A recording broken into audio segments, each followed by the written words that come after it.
July the 18th. The eyes of the Lord range throughout the earth to strengthen those whose hearts are fully committed to him. 2 Chronicles chapter 16, verse 9.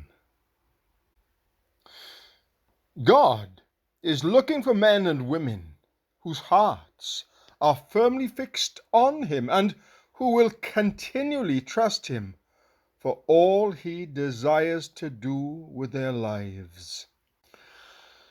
God is ready and eager to work more powerfully than ever through his people, and the clock of the centuries is striking the 11th hour.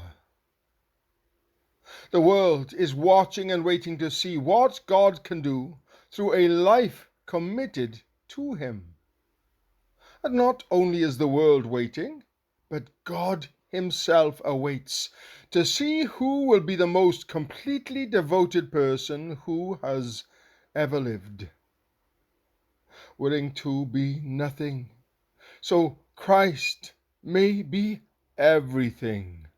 Fully accepting God's purposes as his own, receiving Christ's humility, faith, love, and power, yet never hindering God's plan, but always allowing him to continue his miraculous work. CHP. There is no limit to what God can do through you, providing you do not seek your own glory. George Muller, at more than 90 years of age, in an address to ministers and other Christian workers, said, "I was converted in November 1825, but I didn't come to the point of total surrender of my heart until 4 years later, in July 1829. It was then I realized my love for money, prominence, position, power, and worldly pleasure was gone. God, and he alone, became my all in all. In him I found everything I needed, and I desired nothing else.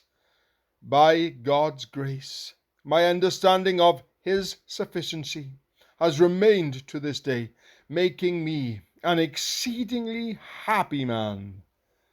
It has led me to care only about the things of God. And so, dear believers, I kindly ask if you have totally surrendered your heart to God, or is there something in your life you refuse to release in spite of God's call?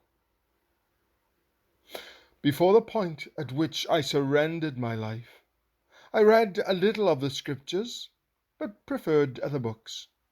Yet since that time, the truth he has revealed to me of himself has become an inexpressible blessing. Now, I can honestly say from the depth of my heart that God is an infinitely wonderful being. Please, never be satisfied until you too can express from your innermost soul, God is an infinitely wonderful being. My prayer today is that God would make me an extraordinary Christian. George Whitfield.